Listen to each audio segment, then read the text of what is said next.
So ito na yung order nyo, Toxic R-Type. So maliban dun sa balot kanina, yan nakasako, tapos bubble wrap. Yan kasi yung required na size ni Courier o yung JNT, yung ina-accept nila.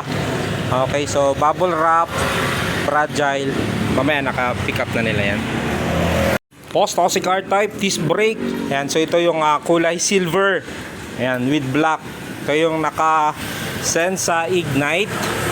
Ayan, so shifter niya 2x9 speed, naka disc brake, and so alloy frame, seat post, stem, drop bar, fork, yung quick release yung kanyang unahang gulong. Ganon din dito sa likod, cassette type, na rin po yung kanyang sprocket, Halotech crank.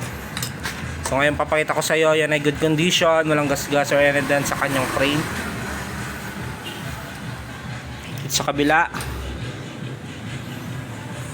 okay, sa fork, pakita ko naman sa inyo na nakatono.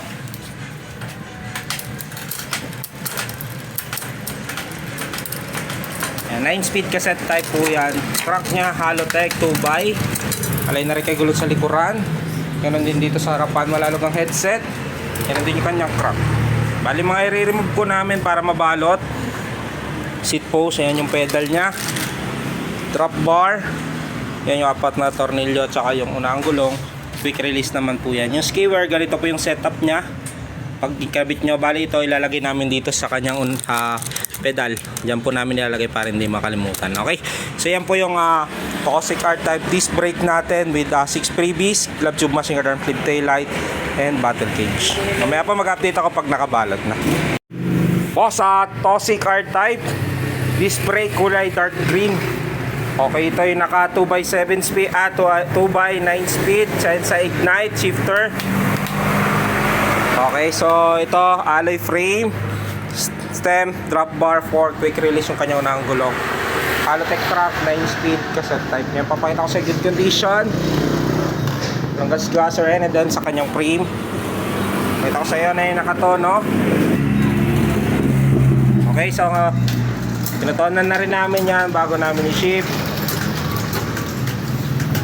Sa crank nya 2x Halotech, alay na rin kay gulong sa likuran. Ganon din dito sa harapan, malalog ang headset. Ganon din kanyang crank. Bali may re-remove, seat post, pedal, drop bar, unahang gulong, quick release naman yan. Mamaya po mag-update ako pag nakabalot na. Toxic R-Type disc brake with 6 freebies, club tube, machine guard, flip tail light, battle cage. Boss, Toxic R-Type disc brake kulay brown. Yan, ito yung alloy frame, yung seat post, stem, drop bar, fork. Yan, quick release harap likod. Okay, ito yung nakasense sa Ignite, 9 speed, 2x Halotech crank, cassette type, 9 speed. Okay, ngayon papakita ko sa iyo. Yan ay good condition, walang gas-gas or anything sa kanyang frame. Ito sa kabila, sa fork. Ngayon papakita ko sa inyo yung nakatono.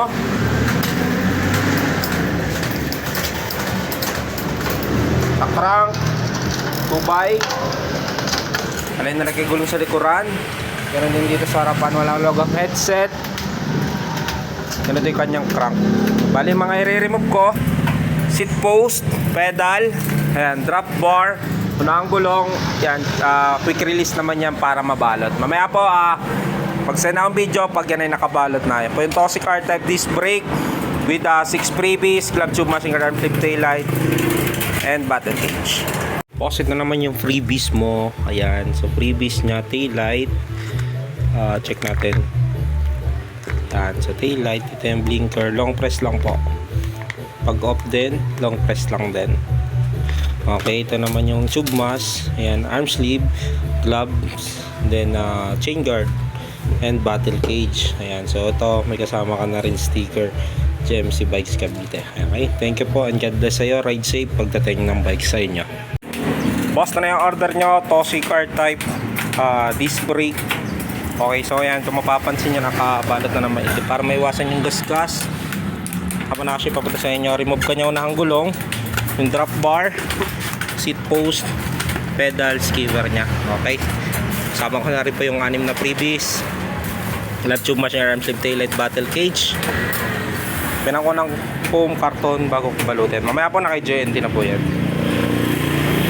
Boss, bali ito yung order nyo. Ayan. So may karton po yan sa gilid, foam na malapad maliban doon sa nakabalot sa kanya.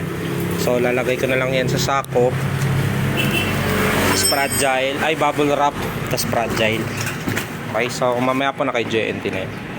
So ito na yung order nyo, Cosic R-Type. So maliban doon sa balot kanina, yan nakasako, tapos bubble wrap. Yan kasi yung required na size ni courier o yung JNT, yung ina-accept nila.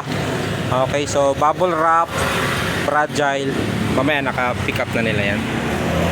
Okay, amazing day mga ka-GMC. So andito na yung mga order nyo ngayong araw. Ayan, so order nyo kagabi tsaka yung kanina. Ayan, so mabilis ang transaction once na re-reply po kayo doon sa order nyo.